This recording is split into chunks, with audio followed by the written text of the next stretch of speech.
Hello and welcome to HouseLux Estate, your trusted guide to financial success and stability. We're here to illuminate the path to prosperity, offering insights, tips, and strategies that can help you navigate your financial journey. Expect to discover effective ways to manage your money, build wealth, and achieve financial independence. Today, we delve into a crucial topic, creating a financial emergency fund, even on a tight budget. First things first, what exactly is a financial emergency fund? Well, think of it as a safety net, a stash of money set aside to cover the financial surprises life throws your way. These unexpected events can be anything from an unexpected medical bill, a major car repair, or even sudden job loss. A financial emergency fund is not a luxury, but a necessity. It is your financial buffer that keeps you afloat when life catches you off guard. It's the money that allows you to tackle emergencies without going into debt or selling off important assets. You see, financial stability isn't just about earning money. It's also about planning for the unexpected.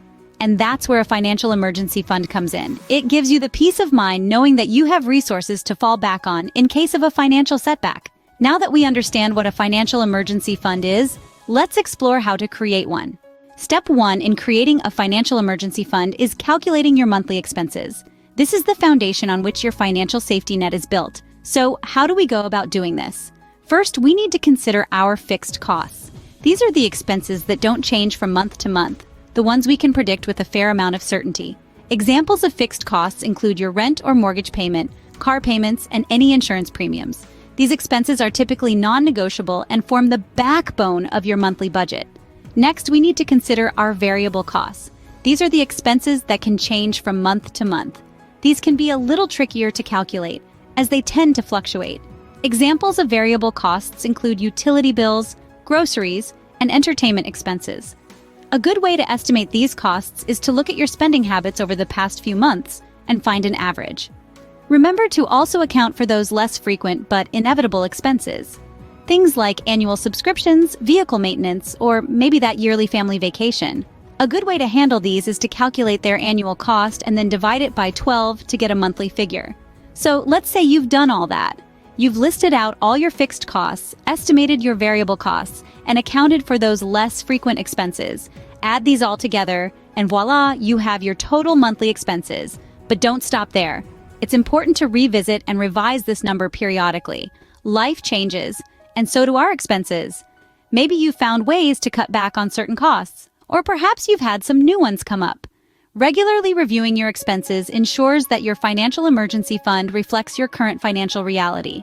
This might seem like a daunting task, but trust me, it's an essential step in building a robust financial safety net.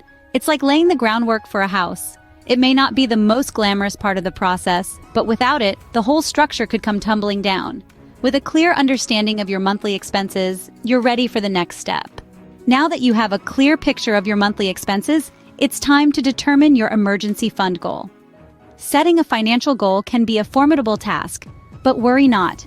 The aim here is to create a realistic and achievable emergency fund goal. A good rule of thumb, recommended by most financial advisors, is to have between 3 to 6 months' worth of living expenses saved up.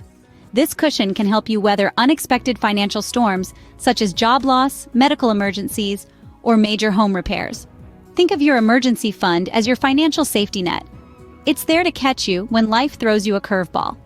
So how do you determine what 3 to 6 months worth of expenses looks like for you? Simple.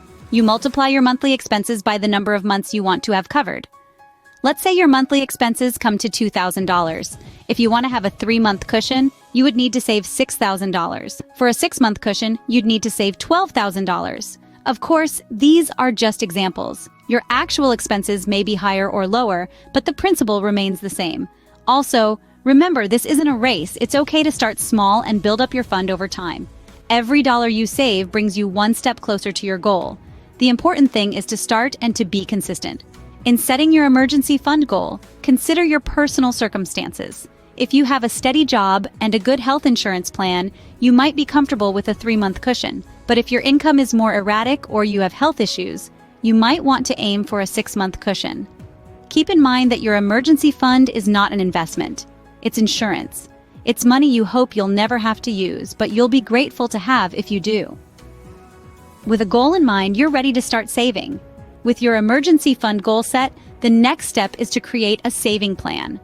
Now you might be thinking, but I'm already on a tight budget. How can I possibly save more? Well, let me assure you, it's not only possible, but it can be surprisingly manageable with the right strategies. Let's start with analyzing your spending habits. Many of us have small, seemingly inconsequential expenses that add up over time. Do you buy a $5 coffee every day? That's over $100 a month, or an impressive $1,200 a year. Consider brewing your own coffee at home or finding cheaper alternatives. Apply this to other areas of your life too. Do you really need that premium cable package, or could you switch to a more affordable streaming service? Next, let's talk about finding additional income sources. This doesn't necessarily mean working overtime or getting a second job, although those can be viable options if you're up for it. But there are other ways to make some extra cash. For example, do you have items in your home that you no longer need or use? You might be surprised at the value of the unused items gathering dust in your closet. Selling these online or at a yard sale might bring in some unexpected income. Another option is to explore the gig economy. Can you offer your skills or services on a freelance basis? Perhaps you're a wizard at graphic design or a whiz at writing. Websites like Fiverr or Upwork can be a great platform to monetize your skills. Remember, the key to a successful saving plan is consistency. Even if you can only save a small amount each month, that's still progress. Those small savings will add up over time, and before you know it, you'll have a robust emergency fund. So, with that said, let's get to it. Take a good look at your expenses. Find those areas where you can trim the fat and explore potential additional income sources. With a solid saving plan, you're on your way to financial security. The final step in creating a financial emergency fund is regularly reviewing your progress. This is not a set-it-and-forget-it situation. Your financial landscape is a living, breathing entity that evolves over time. And so, it's crucial to keep an eye on the growth of your fund. Think of it as a garden. You wouldn't plant seeds and then never check on them, would you? No.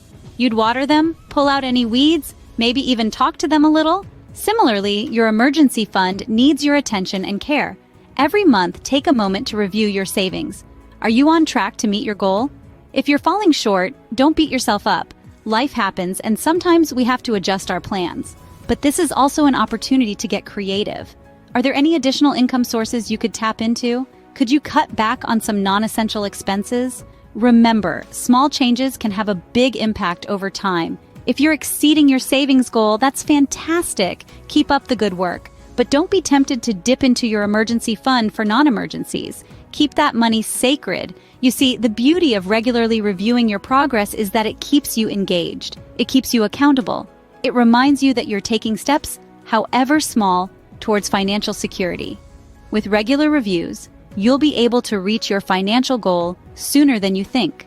Creating a financial emergency fund may seem daunting, but with these easy steps, you're well on your way. Today, we've learned that understanding your monthly expenses is the first crucial step. It gives you a clear picture of where your money goes, allowing you to make informed decisions. Next, we stress the importance of setting an emergency fund goal. This gives you something tangible to aim for, making your journey more focused. Once that's established, developing a savings plan is key. It's not about how much you earn, but how much you save and where you allocate those savings. Lastly, remember to regularly review your progress. Your financial situation can change over time, and so should your plan. It's a continuous cycle of reassessment and adjustment. Thanks for tuning in to HouseLux Estate. Don't forget to subscribe for more financial tips and tricks. Here's to your financial success.